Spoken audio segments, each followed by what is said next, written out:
I've always loved making up music. Silent films gave me an opportunity to develop this gift and also earn a living.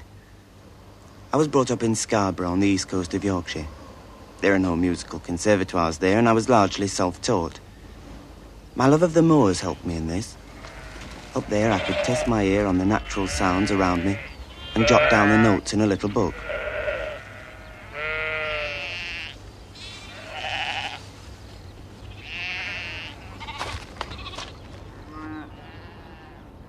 I could make out the overtones of the waves ebbing and flowing on the shore.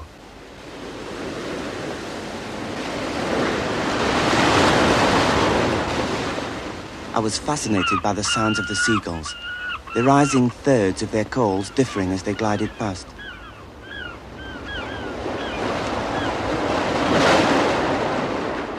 It was because of this wonderful inner ear that I was about to give up my life at Scarborough and leave home.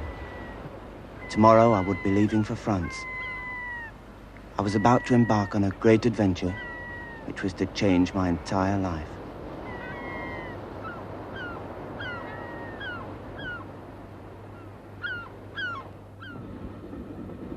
This was the first time I'd been out of England. I was now looking at the French countryside on my way to Bouron, a tiny village station about an hour's run beyond Paris.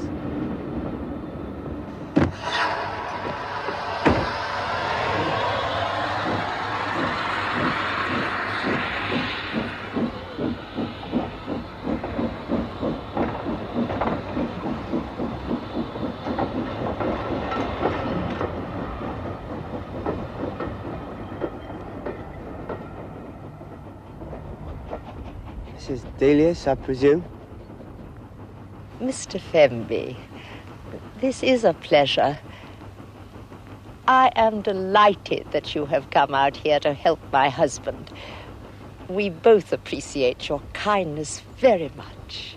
If only you can work together in some way, it will be so good for him. Better than all the medicines in the world. It is the dream of my life that he will be able to compose again. André, le bagage de monsieur.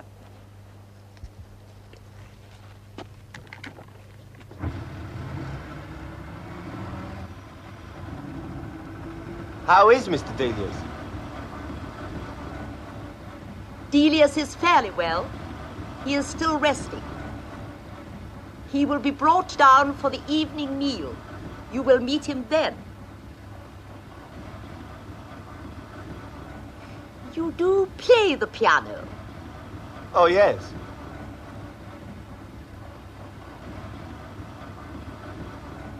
Here we are. We've lived here for over 30 years.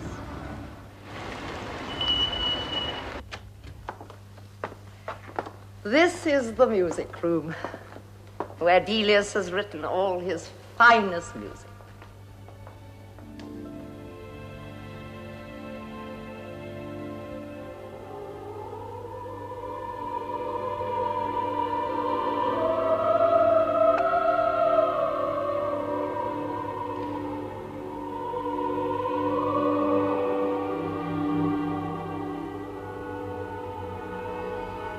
Delius? Yes. That was taken a long time ago. Your bedroom is through here. I hope that you will be comfortable. I will tell Delius that you have arrived, and I'll call you when he is ready.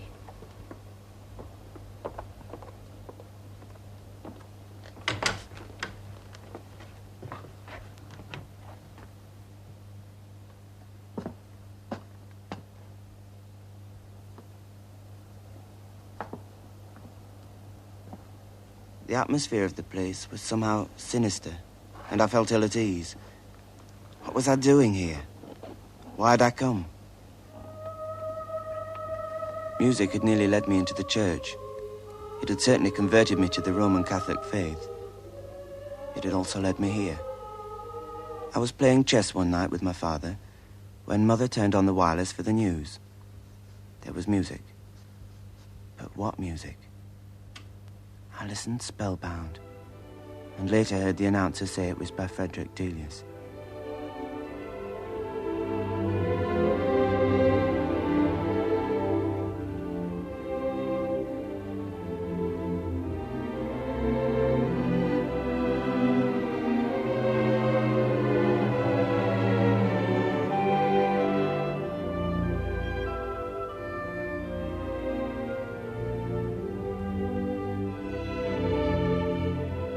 Later, I read articles on Delius and his music and learnt that he was now blind and paralysed and unable to work anymore.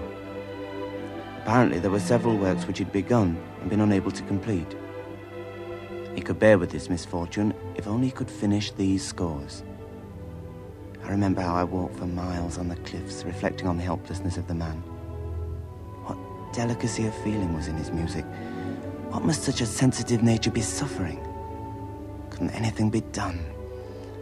Of course I'd be willing to. But how dare I presume such a thing?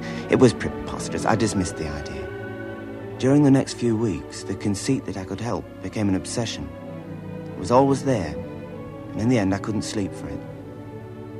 Finally it conquered me, and getting up in the middle of the night, I wrote to Delius offering my help for 3 or 4 years. I'd do anything to be the means of his finishing that music.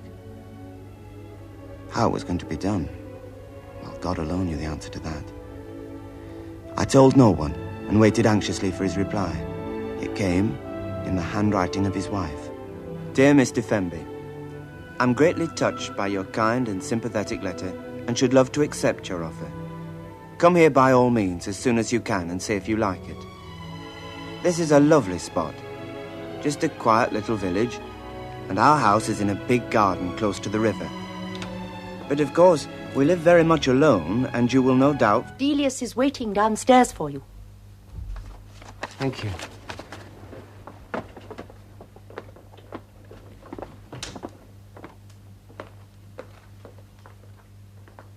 Here is Mr. Fenby. Come in, Fenby.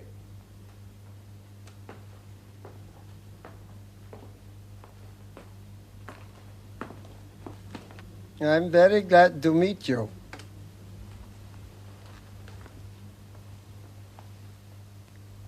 Well, sir, this is a great honor.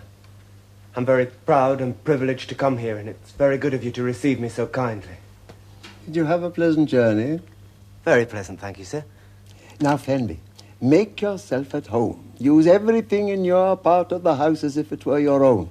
My music room. Oh, but tell me about yourself. Tell me a little about your musical activities in Scarborough. Well, lately, sir, I've earned my living as relief organist at the Futurist Cinema, improvising to the films. Mostly Laurel and Hardy's. Laurel and Hardy's? Yes, sir. They're comics. Mein Herr, Pauline ist hier. Noch einmal, bitte. Enough. I knew Scarborough when I was a boy. We used to live at Bradford. Do you know it? A filthy place, full of factories. My father owned one. Wool. I got away from it as often as I possibly could. In the holidays, we used to take a house on the coast at Filey. I nearly got drowned on the brig once. But I used to go over to Scarborough for the cricket festivals and sit on the popular bank with a bottle of ginger pop and my sandwiches watching the play. Do they still have that German band on the Spa? I know they've got a fine symphony orchestra. We actually have English music there now. English music? Did you say English music? What's that? I've never heard of any. Geben Sie mir mein Bier. I hope you like spinach. We grow all our own vegetables here, but I look after the flowers. They are my great joy. Lesen Sie. Edgar Wallace? Ja. Schnell. In Australien nannte man ihn nur den nervösen Drake. Er gab sich immer besonders feige und schüchtern. In Scotland Yard traf er erst vor kurzem eine genaue Beschreibung ein. Und wir begannen, Sussex nach einem Mann abzusuchen, der... Bruder, carry me away.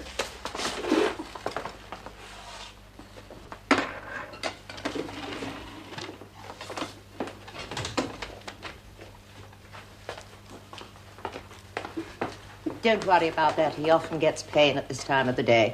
Now I must go to him. Excuse me.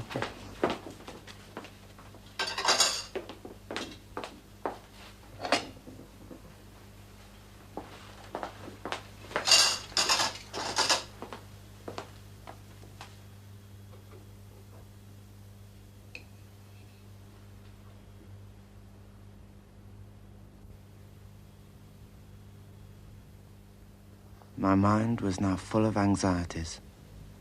Would I settle? Had I it in me to accustom myself to the conditions of this strange household? The complete isolation of the place, and seeing no one of my own age for months at a time.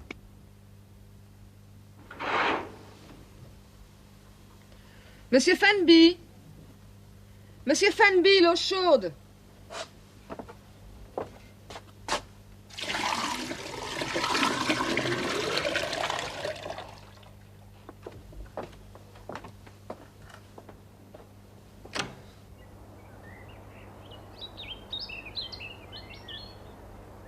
Good morning. How is Delius today? He had a rather uneasy night. I had to call the man at 3 to lift him into a different position. He's with him now, reading aloud. We take it in turns. I always come into the garden at 8:30. After I have written the letters, I will always call you, and I will be able to tell you what is going to happen during the day. I always like to go and see my little birch tree. I planted it from a seed. I always think that trees grow best if you go and talk to them and look at them. Oh, yes. Delius will be brought down at 10:30. We will read to him, and then at 12:30 we will have lunch, punctually. Of course, yes. Then, whilst I write my thunder letters to the publishers, he will sleep till tea time. It's 4:00. Now, after that will be about the time that he might most need you for work. I see, yes. Then at 7:00 we have the evening meal. And then perhaps we might take Delius in his little carriage up the Marlotte Road as far as the church. Does Delius attend church? No. Do you? Yes. I've been all my life. I think it would be wisest to keep that from Delius. That's for you. It's 1 for me, 2 for the man, 3 for you. Oh.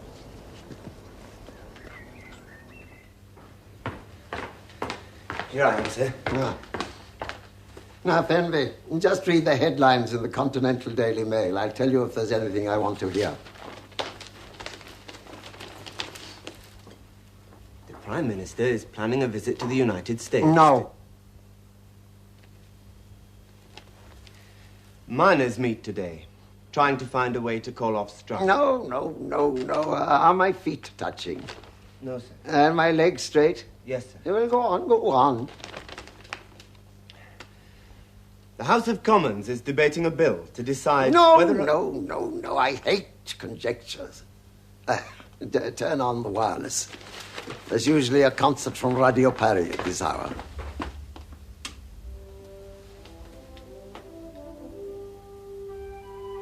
Beethoven's Fifth. Yes, Beethoven. Now listen, my boy. Scales, arpeggios, fillings, my boy, fillings. Don't bother your young head about symphonies. Beethoven, Bruckner, Mahler, and that lot with their long, drivelling note spinning's a complete waste of time. A few bars of sincerely felt original music's worth whole pages of that kind of drivel. Throw it away. Go out into the fields and listen to the music of nature. And forget the immortals. I finished with them years ago. Now, Fenby, on my desk in the music room, you'll find the orchestral score of an unfinished work, a poem of life and love. Sir! The rug is too heavy. Take it away. I want you to look at the score and tell me what you think of it. Straighten my legs.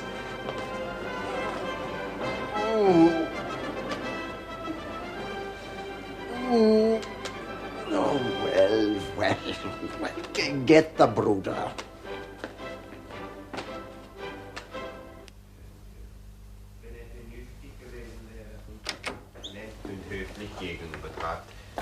Sie wohnte noch nicht lange in der Nachbarschaft. Als würde mir das sicher werden. Sie hat eine kleine Wohnung. Delius would like you to read to him for a little. Certainly.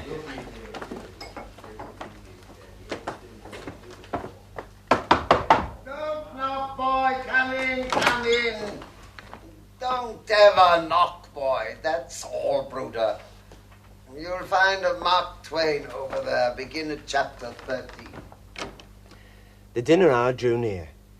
Yet, strangely enough, the thought brought but slight discomfort to Tom, and hardly any terror, for the morning's experiences had wonderfully built up his confidence. There's a crease in my pillow. It's hurting my back. Ah!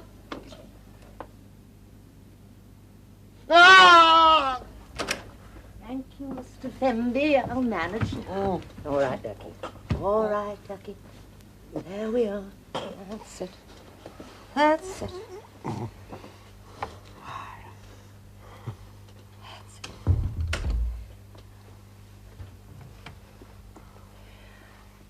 The dinner hour drew near.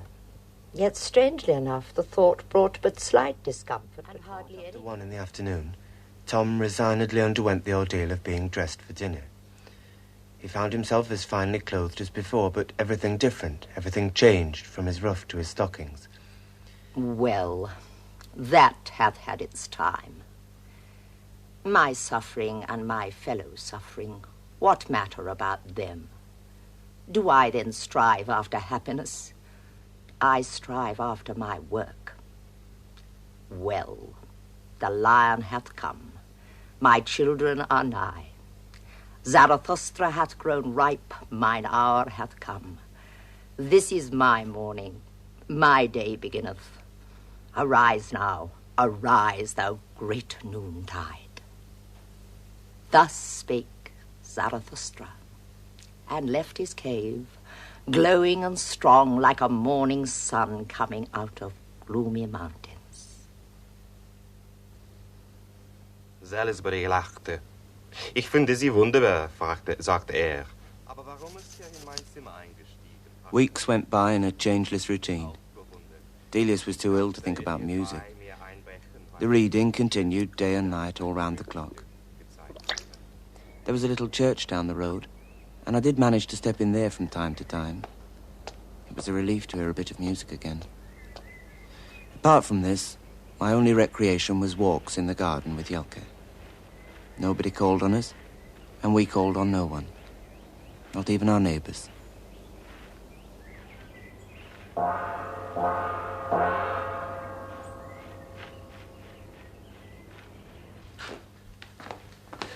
Here I am, sir. It's good to see you up. I have a little tune in my mind I want you to take down. You'll find paper and pen on the table.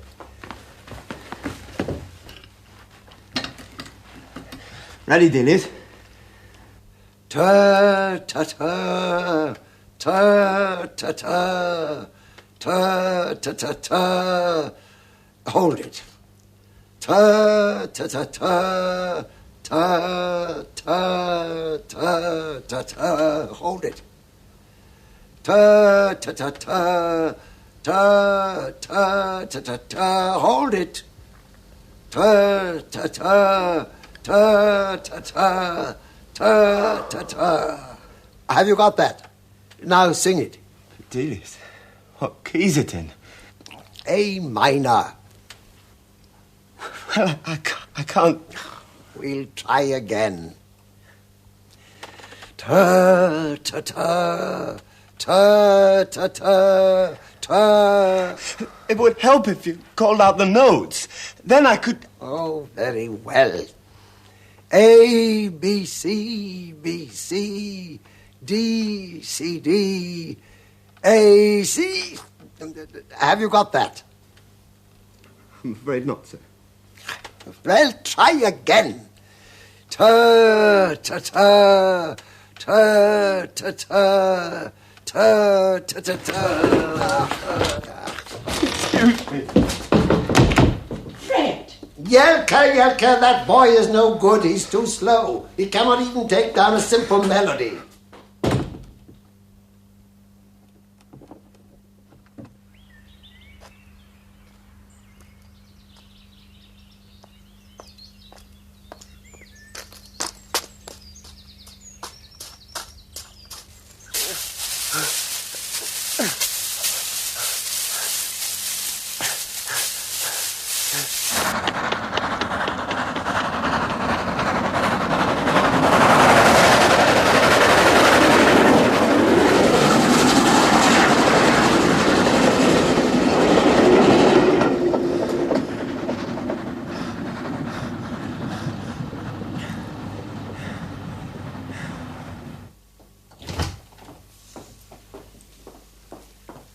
You missed lunch.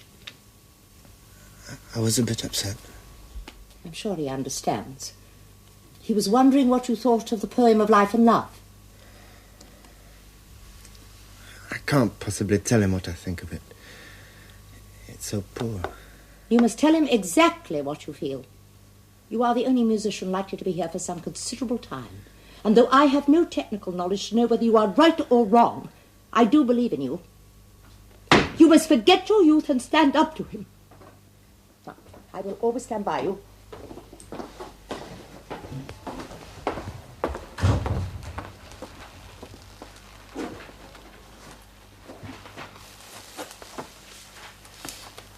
No, Rog. Now, I want you to tell me exactly what you think of it. Now, play. It starts off with clarinets and bassoons.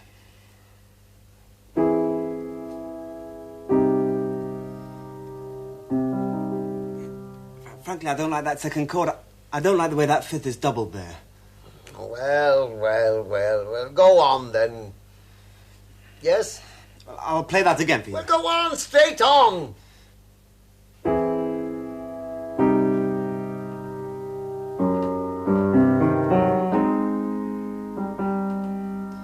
I don't care for the way it's repeated. The music seems to sag there. Sag? I like this bit here, English horn.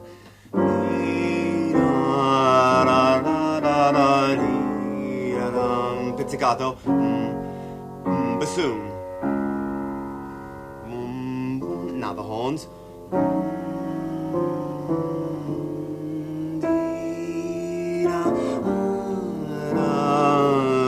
The timpani. Then the woodwind takes it up here.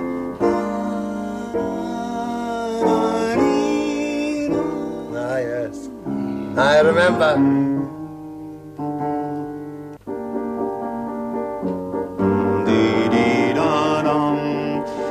I feel this is very weak here. It's lacking in taste. It seems to me...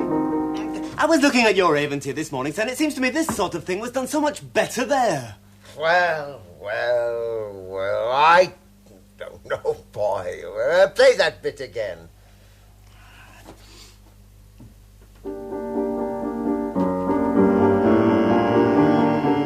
It's weak, this. I can't get any enthusiasm from music of this kind. Weak? Weak? What do you mean? That's enough. Thank you. Bruder, carry me away.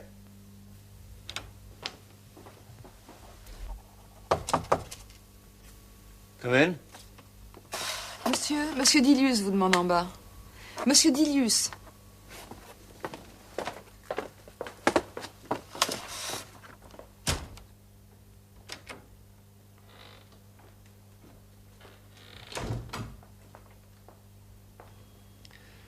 Here I am, sir. Ah. Delius would like you to hear some of his music. Thank you.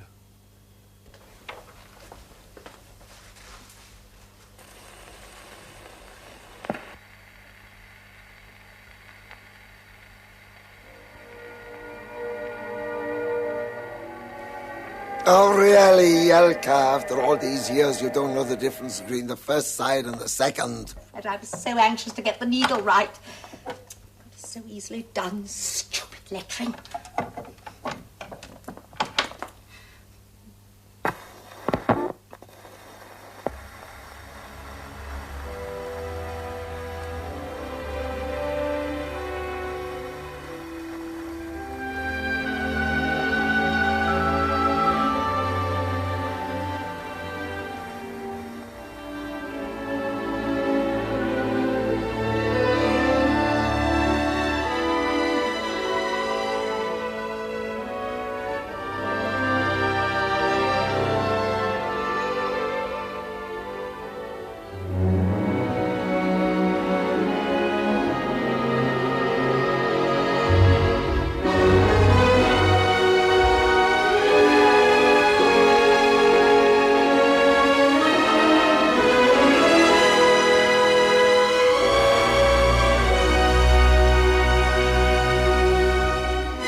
Thank you, Delius.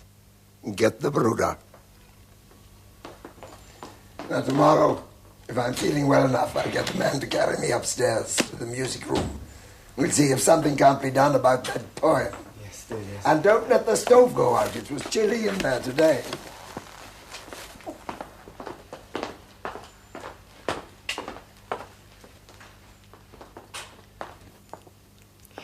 Fred would enjoy a dandelion salad. Would you like a walk? I've got a little fork for you. I'd like that.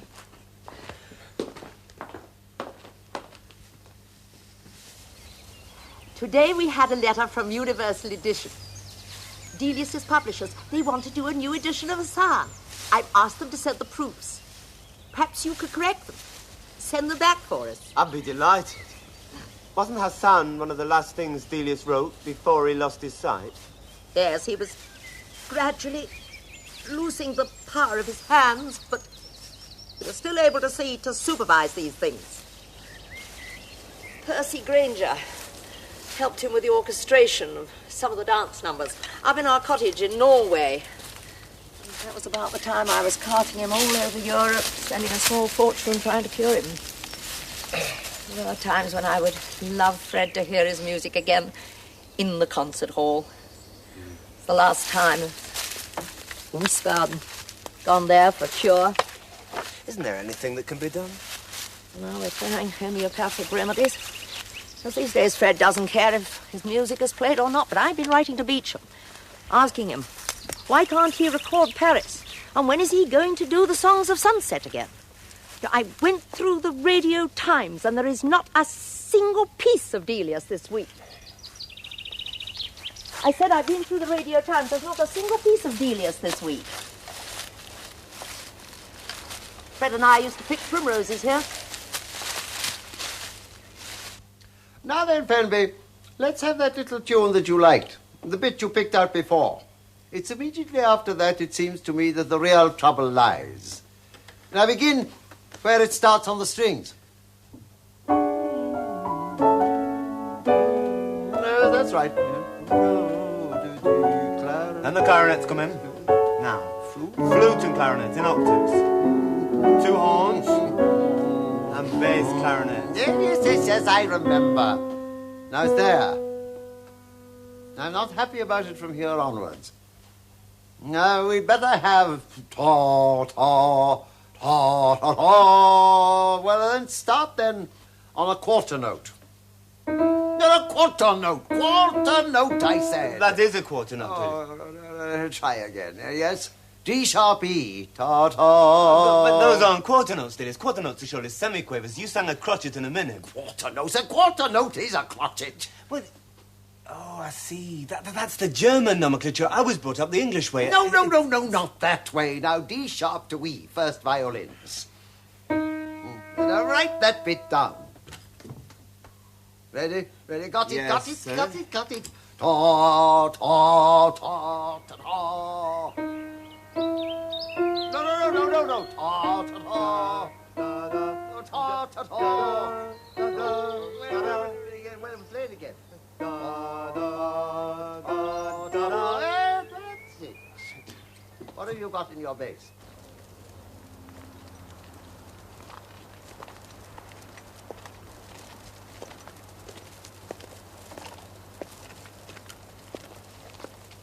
It was along this road, Fenby, that I contemplated all my finest works.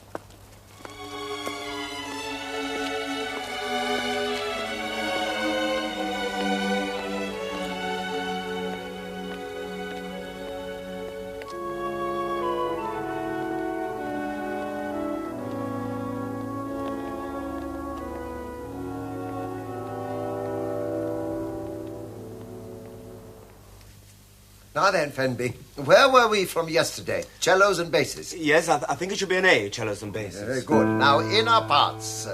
Get your violins a C sharp. Yes, play it. Yes, and yes, violas. What have you got in the violas? Well, I've nothing there. Well, better get a B flat there. Yes, and play it like that. Oh. Yes, just a little excitement. Now I'll try and play it all. Yes, now take your C sharp to E, second violins. Yes, that's it. Against F sharp and A, next bar, first violins. Put a G there. Where does the G go? Divide your cellos. G in the first half. Yes, low A in the second. Yes, add a bassoon there. Oh, write that down. Shouldn't the bass move a little there, Delius? No. Put a pizzicato on the first beat. No, better on the third beat. Yes, now move your inner parts down a semitone. Bring the oboe in. Top A. Ta-ta-ta-ta. Triplet on the first beat. Yes, now play it all. No. You forgot the pizzicato in the basses. Yes.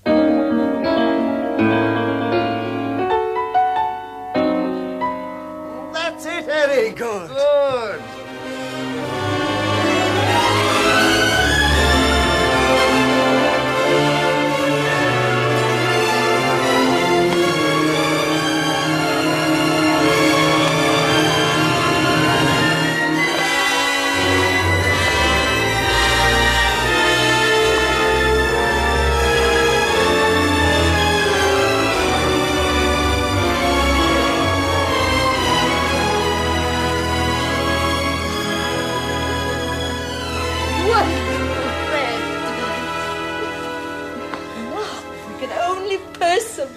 I'm pleased with what we did today, Eric. We must celebrate.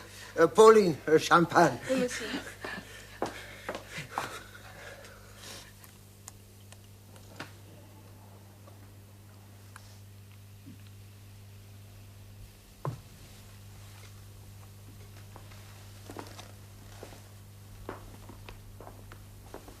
Right, Delius.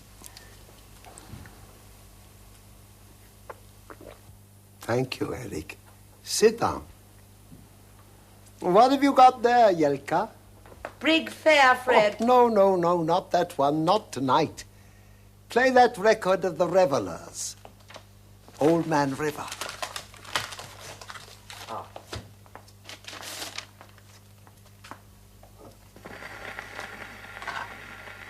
Old Man River, that old man River, he must know something, but don't say nothing. He just keep rolling, he keep on rolling along,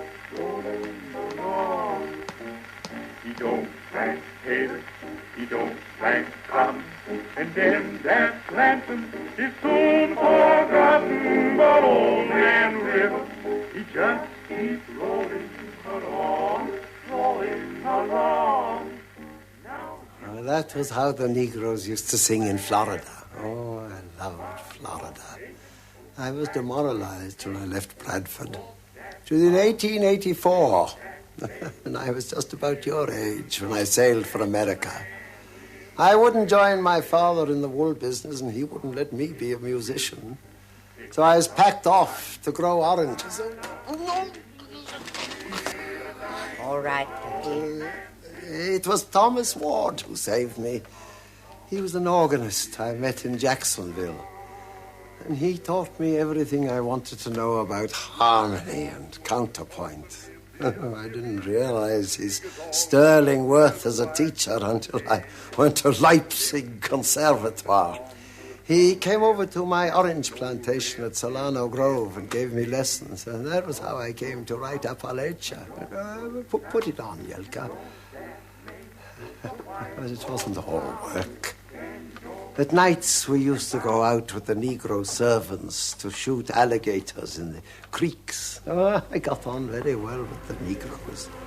I loved to hear them improvising their songs with a real instinct for harmony. I used to spend many an evening on my veranda smoking a cigar, listening to their songs across the woods from the next plantation. And it was hearing them singing in these romantic surroundings I first felt the urge to express myself in music.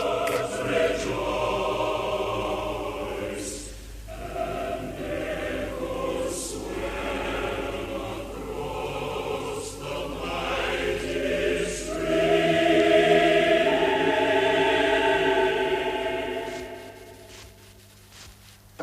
Get the brooder.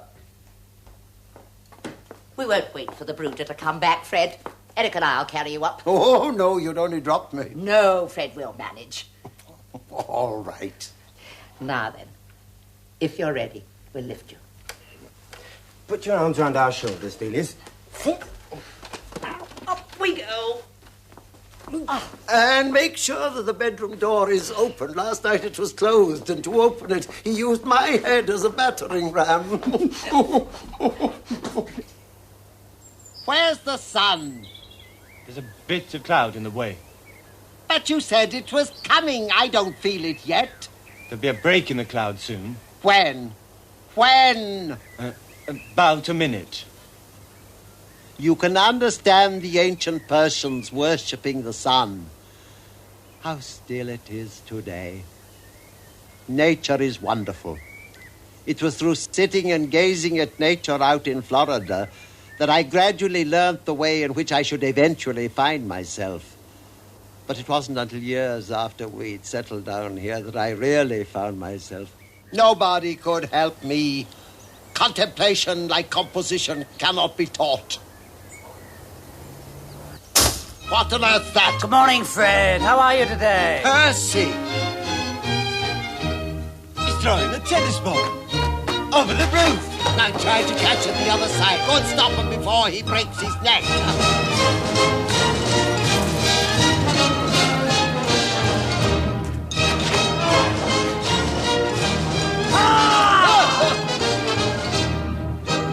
Who is it, Delius? That was Percy Granger, Eric. Sometimes he composes. No, Percy. You're frightened. That's Percy Granger. Sometimes he composes. How's your wife, Percy? She's gone off to Paris to paint. To paint? Well, if I know anything about it, she'll paint, all right. I didn't live in Paris for nothing, and all my friends were painters. Have you brought your arrangement of Song of the High Hills? Yes, I brought it, Fred. Well, you can play it to me tonight, if we ever get back.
Thank you, Percy. Thank you, Eric. That was grand. It took me right back to Norway and the mountains. Oh, and that 7 hours lugging up the mountain track. Just before his sight failed, Fred insisted upon being carried up a mountain to see the sunset on the hills in the distance. We knocked up a chair on a couple of poles and carried Fred up between us. I was at one end and we had this great Norwegian ox at the other. Oh, and remember how the big Norse ox sprained his wrist and Jelka had to give him a hand.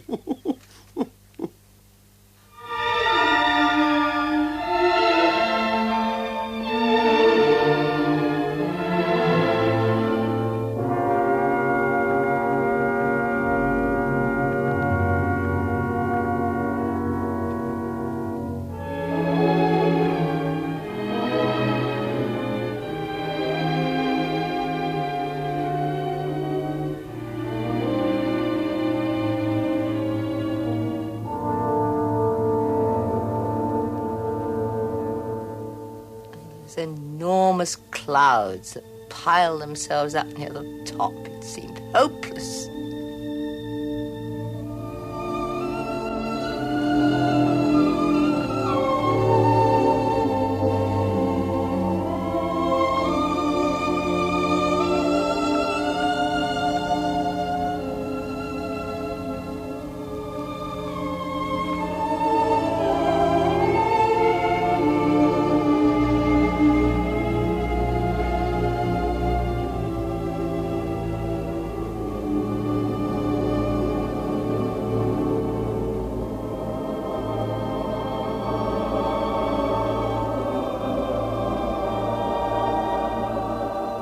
Suddenly, they all drifted away. And there was the most glorious sunset.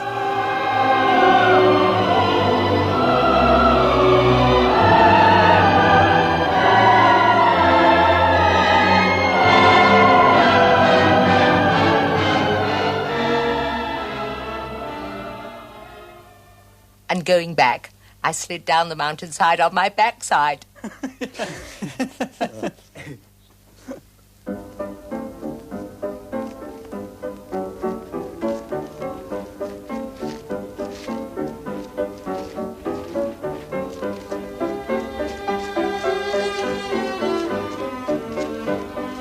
Come on, Fenby, we've only just started.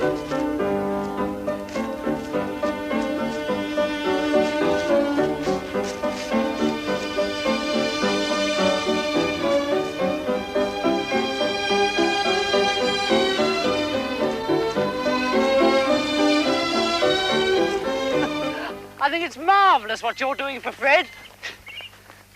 I tried to help him once in Norway with the hussar music. He could still see then, but it was hopeless. He hates repetition. And he can't explain himself, as you've no doubt found out. I'll tell you one thing. If you ever get away from here, you'll never want to hear another note of Delius as long as you live. So long, Fenby! By the time you get back, I'll be gone.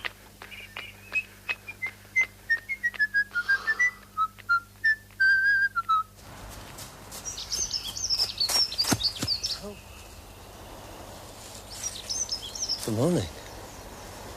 You're from next door. I'm from Smallhythe, in Kent. I'm from Yorkshire. Eric Fenby. Do you like Jelka's house? I should think you're her type. Has she ever painted you? Mrs. Delius, you mean? No, she doesn't paint. She's far too busy with Delius. There used to be another painter here, too. A woman. A friend of hers. They shared it. Do you go to church? Yes. Do you know the curé? I've seen him at Mass. He used to live in our house. Oh. Did you know that he was a peeping Tom? Jelka used to paint in the garden in the summer. She's fond of flowers. And nudes. There was a time when there was a house full of them. From Paris. Models. Just imagine. Delius and all those women. And Jelka and her girlfriend both crazy about him. Well, she got him in the end. And then it was too late. 3. That's for me.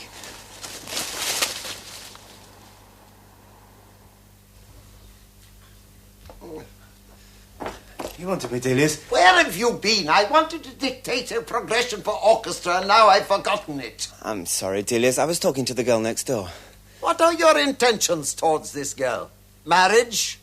Oh, she'll bring a fine dowry with her and a beautiful house. Not to be sneered at, I admit. But, Delius, I hardly know the girl. Well, you must never marry. An artist should never marry. He should be as free as the winds. Oh, amuse yourself with as many women as you like, but for the sake of your art, never marry one. It's fatal. And listen, if ever you have to marry a girl who's more in love with your art than you. It's only from your art that you will find lasting happiness in life, not from love. Love is a madness. You're a fool if you ever marry. Thank you for your advice. And it's the same with this church nonsense. Fred, it's time for your rest. I hear you've been going to the local church. I'll go and fetch the rota. Well, if you must go to church, go to the next village. I go now, sir.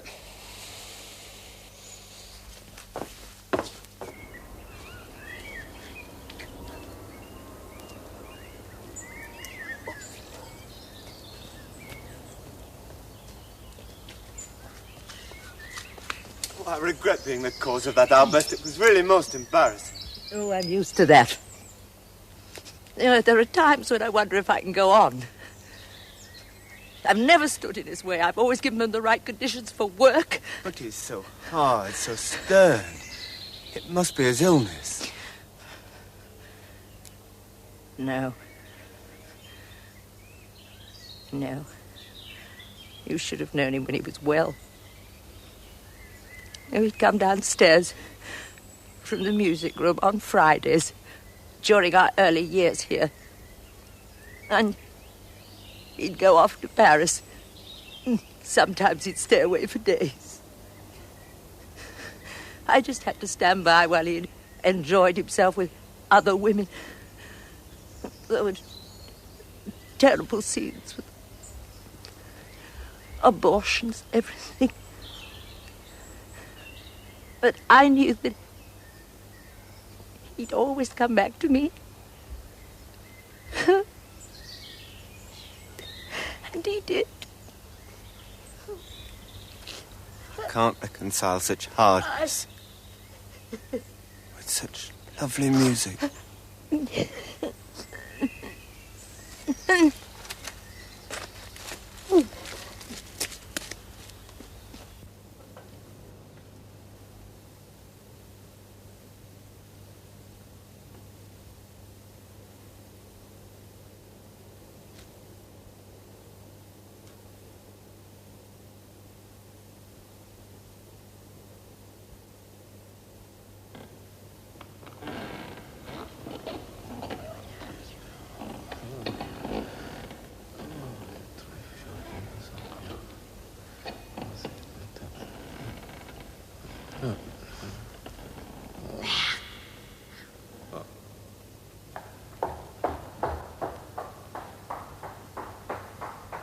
Will you hear my confession, Father? Eric, I've been thinking. The sooner you throw away those great Christian blinkers and get rid of all this religious humbug, the better. It has paralyzed music all along. Now tell me, what Catholic ever wrote a piece of music worth hearing? But, Delius, what about the romantic thing that sprang from the very heart of the Catholic Church? Plain song. Dull, my boy, dull. Well, how about Haydn's oratorio, The Creation? And that wonderful passage that begins, "And God created..." God? God? I don't know him. And don't talk to me about oratorios. Elgar wasted most of his life writing long-winded oratorios. He told me himself it was the penalty of his English environment. But he wasn't as bad as Parry. He would have set the whole Bible to music if he'd lived long enough.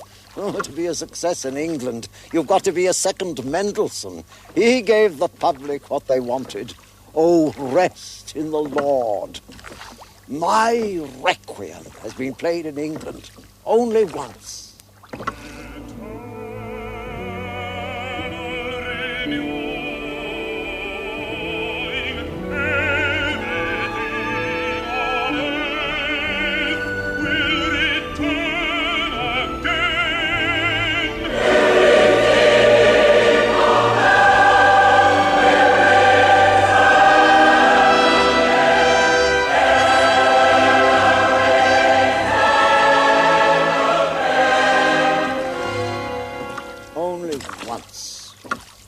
And then what a fiasco. The press was outraged. They said it was a pagan cry against Christianity. Christianity, I'm inclined to think the whole thing a myth. Human beings are incredible. They believe anything to escape reality. But one thing is certain. English music will never be any good till they get rid of Jesus.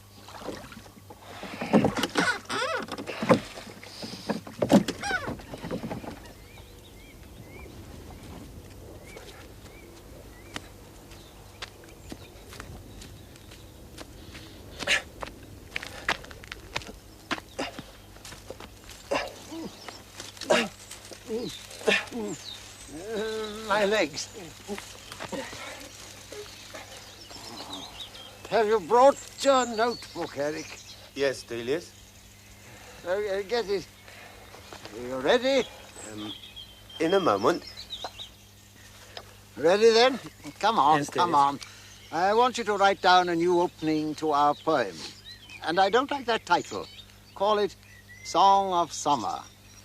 I want you to imagine we're sitting on the cliffs in the heather looking out over the sea. The sustained chord in the high strings suggests the clear sky and the stillness and calmness of the scene. Now then, 7/4 in a bar, 4 plus 3. Divided strings, chord of D major. A, D, F sharp. The lowest note, the A strings and the violas. Now, Eric, you remember that figure that comes in with the violins when the music becomes more animated? Yes, David. Well, I'm introducing it here to suggest the gentle rise and fall of the waves.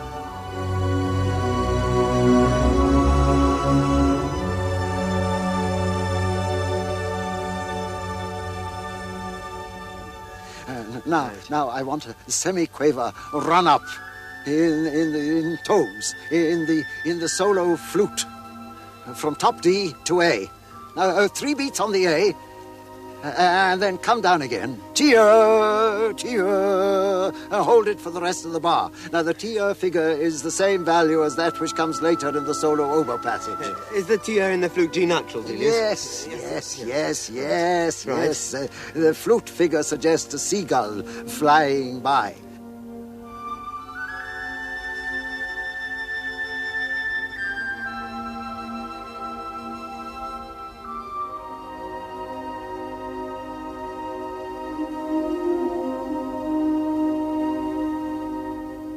This was our greatest achievement.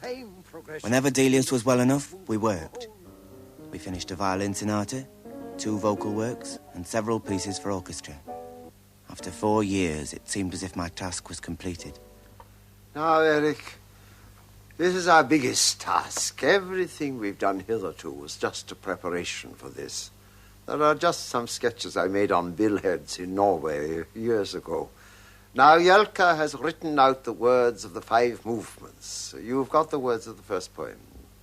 Yes. Now then, get your score paper.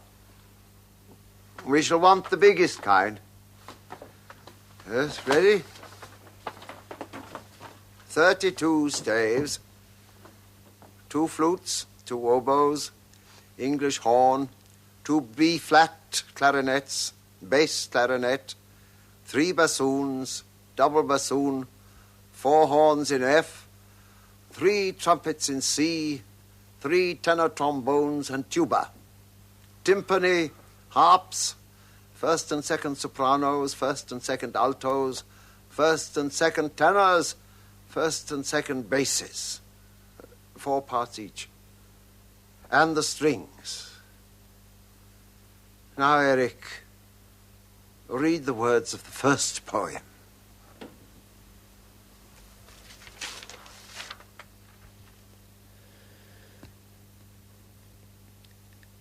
How sweet the silent backward tracings, the wanderings as in dreams, the meditations of old times resumed, their loves, joys, persons, voyages.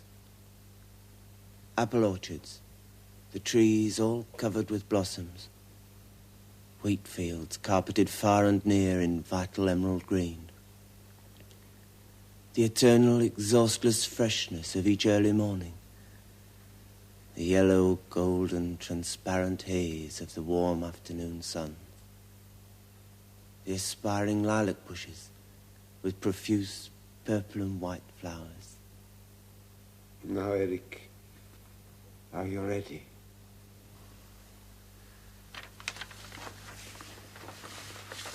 Yes, Delius. 4 in a bar. Cellos, chord of D. No, an octave lower.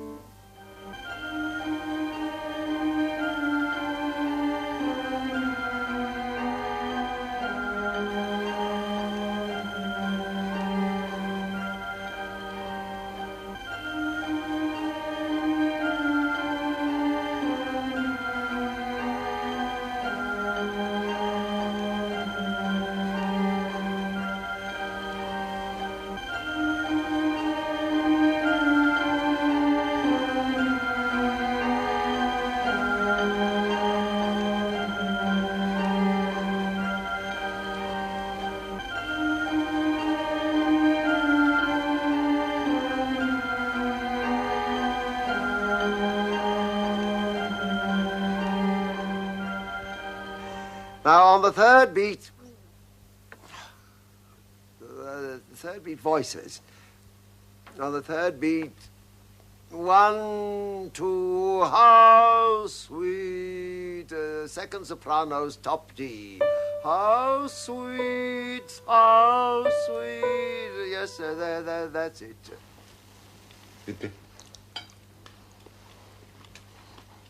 Eric, my dear boy, I drink to your health.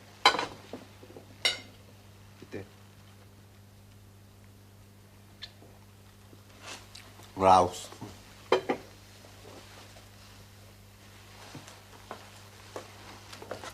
I want to give you a memento that you will always keep in memory of these years here with me.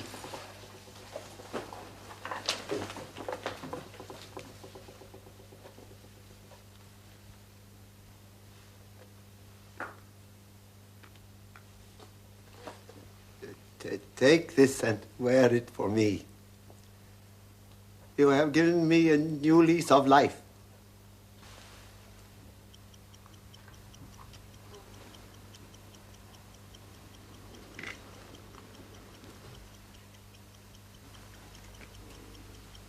Thank you, sir. At the end of 5 years, our work was finished.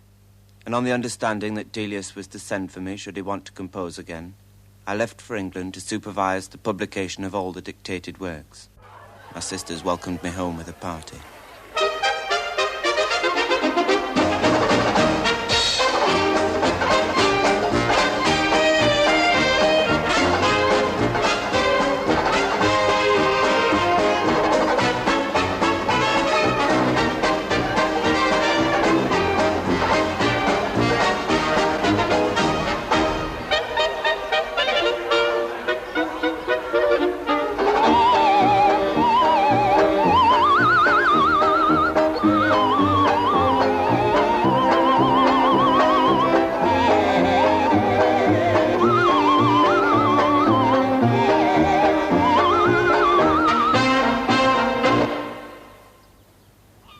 After the party, I suffered a nervous breakdown, and for a time lost the use of both my legs.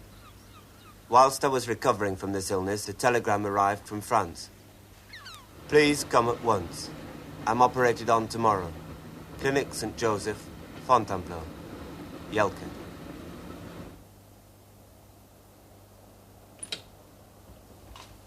Here I am, Delius. Eric!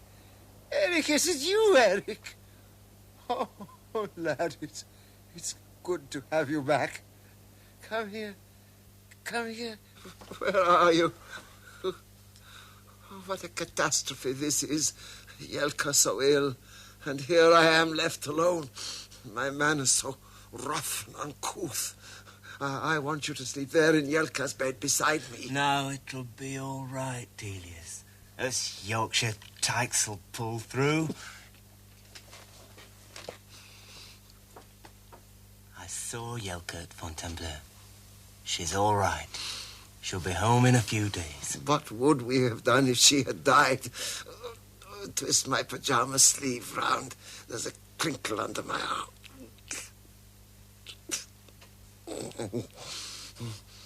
Will you read, lad?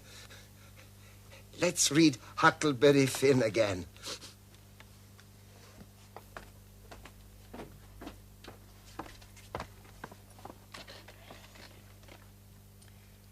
You don't know about me without you've read a book by the name of The Adventures of Tom Sawyer, but that ain't no matter. Next night, we stuck a picture which Tom drawed in blood of a skull and crossbones on the front door. And next night, another one of a coffin on the back door. I never see a family in such a sweat. Pauline's here, Delius.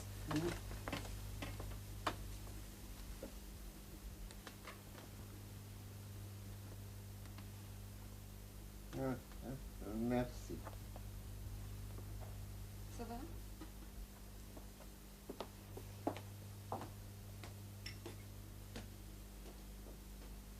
Right, Delius. Is it too hot? I read to Delius all day long and most of the night. His attacks occurred with increasing regularity, and none of his usual medicines and tablets seemed able to relieve his suffering. He slept hardly at all, and ate next to nothing. The doctor became a regular visitor, but his calls did little good. He always went through the usual routine. Then he started giving Delius morphine injections. Although these relieved his pain for a while, he continued to grow weaker.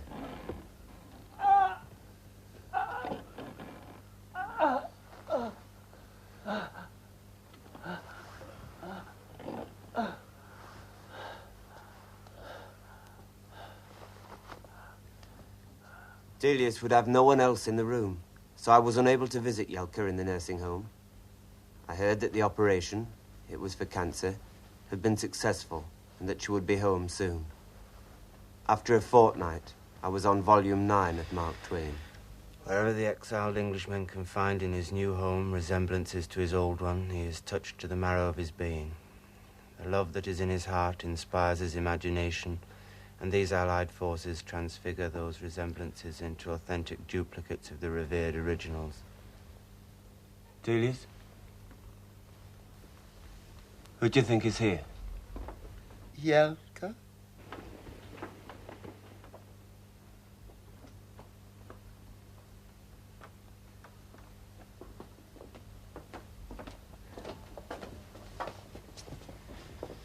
Pauline, you better send for the doctor. The doctor. Oui, monsieur. He's growing weaker. All right. All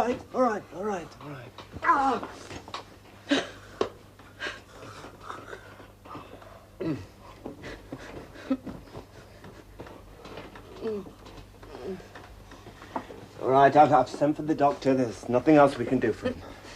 Pauline will be with you in a few moments. If you can just manage for tonight, there's a nurse coming in the morning.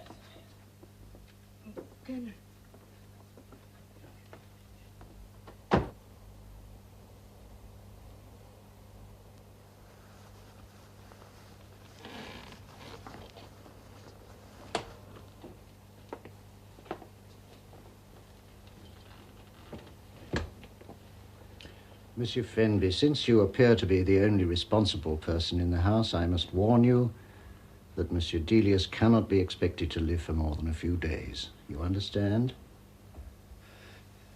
Surely he'll pull round again. He's had a bad turn like this before. I don't think so.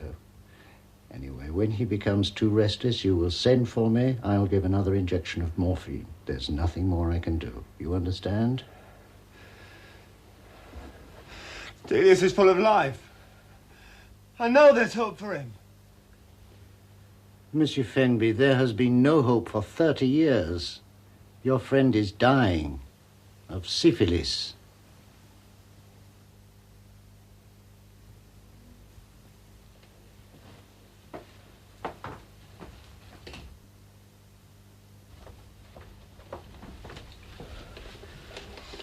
Monsieur Fenby, allez dormir, je vais rester avec lui.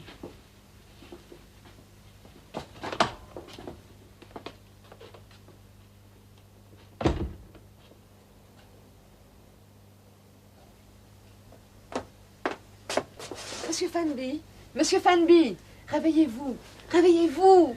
Il va très très mal.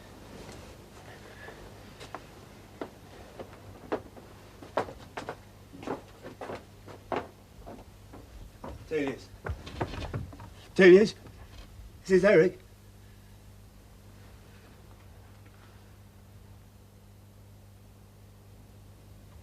Still flickering. Le docteur est là.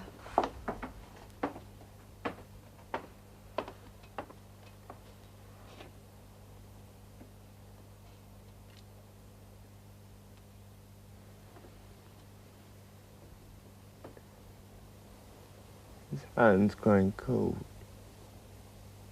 Il est mort. Oui, il est mort.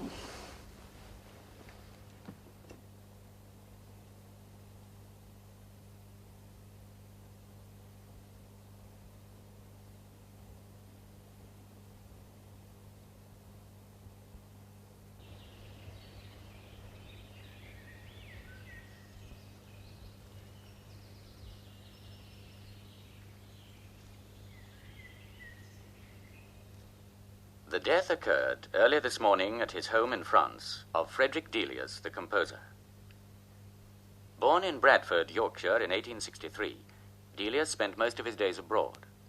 His chief inspiration throughout his life was nature, no matter whether the scene was England, France, Florida, or Norway.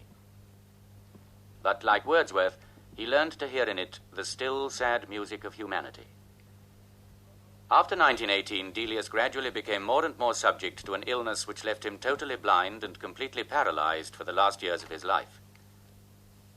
Despite these incredible handicaps, he was still able to compose to within a few months of his death.